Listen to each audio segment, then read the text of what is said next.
ばちゃんです。今日の動画は先月7月に行ったシカゴアーキテクチャボートツアーの様子になります。歴史の勉強にもなります。最後までお付き合いいただけると嬉しいです。 Across the river from us is the beautiful London House. Formerly known as the London Guarantee Building, designed in 1923 by Alfred S. Altschuler, this building was once well known for a jazz nightclub it had on the first floor. Today, though, it's a fabulous boutique hotel with a wonderful rooftop bar and restaurant. So if you're looking for a place to sightsee after our boat tour, that's a good place to go and check out. Should just be off to your left side this time, one of our most iconic buildings in Chicago. That is Tribune Tower. It's got a beautiful decorative top. Tribune Tower was designed in 1925 by Raymond Hood and House. This building was a winner of the 1922 building competition that challenged architects and designers from all around the world to design the most beautiful office building ever. This was a winning design of 259 entries in that contest. You can live in Tribune Tower today. It's since been repurposed into multi-million-dollar condos. It's beautiful. So if you have a chance to do some Googling, I highly recommend checking it out. We are going to go off to our right for our next few buildings. Over here you have two red brick towers. Those both belong to the Hyatt Regency Hotel. Those were designed back in 1978 by Abe Steen & Sons. Well, the Hyatt Regency is Chicago's largest hotel. It's got 2,000 rooms on the inside. These belong to Aqua, designed in 2009 by Jeannie Gang. Aqua is awesome. Back in 2009, that building won the Empress Skyscraper Award, which means it was the best residential tower in the whole world. Swiss Hotel, just off to your right, my friends. That's designed by Harry Weiss back in 1988. Harry Weiss was an avid sailor. It's actually said the unique triangle shape of Swiss Hotel came as inspiration from the sails of their own sailboat. All right, I feel like our next building needs a little bit of a drum roll. Can you help me out? I now present to you all my favorite building in the entire city of Chicago today, the St. Regis. You can't miss it because this is the newest skyscraper on the whole Chicago skyline. Isn't she pretty? The St. Regis was completed back in 2019. The architect is Jeannie Gang. Same architect as Aqua back there, lots of nice similarities. The St. Regis is now the third tallest building on the entire Chicago skyline. Now, if you'll join me, let's look up at the very tippy top of this building and don't get blinded by the sun. You will notice that there are two floors towards the top that are missing something. Oh yeah. Glass, right? They're completely free and open. That's actually designed like that on purpose. In architecture, we call this a pass-through. That's designed to let wind right through the building itself to alleviate any sort of serious swaying effect from these very strong gusts of wind that we, experience here in Chicago. The only thing to go through those two floors is the central elevator core, and that takes you up to the units right above. I heard.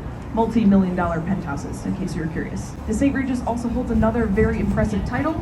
It is the tallest building in the entire world to be designed by a female architect. Off to your right, my friends, we have Lakeshore East, this whole collection of newer looking glass mid-rise and high-rise buildings.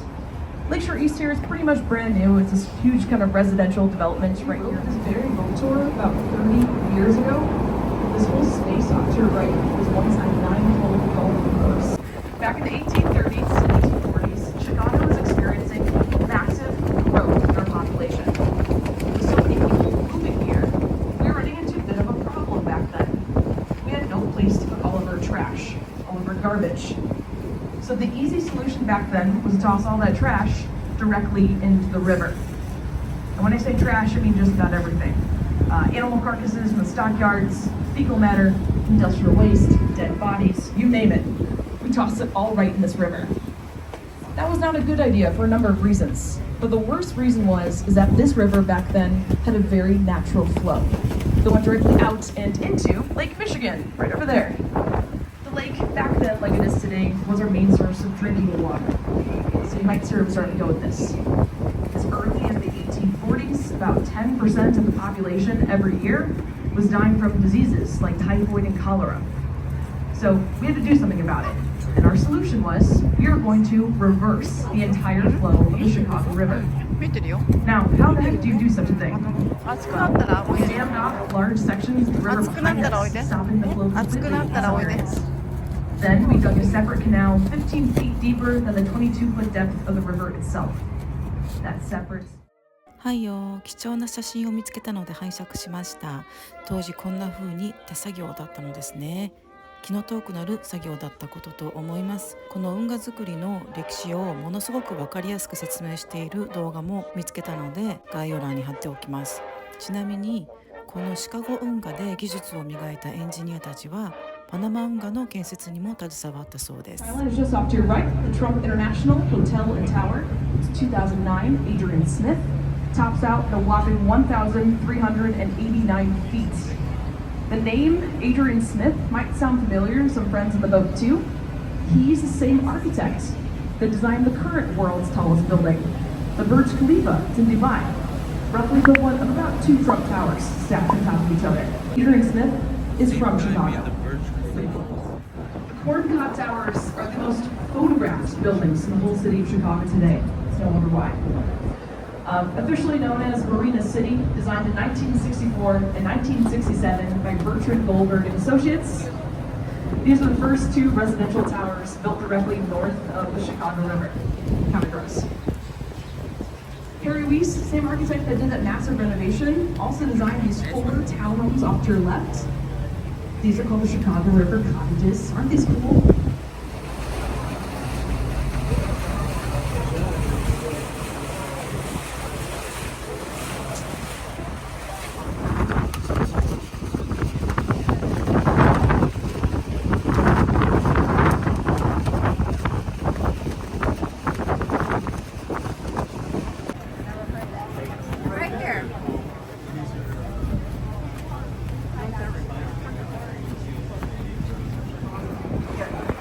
Away. I wonder what it did to your son. He was far away from the bridge.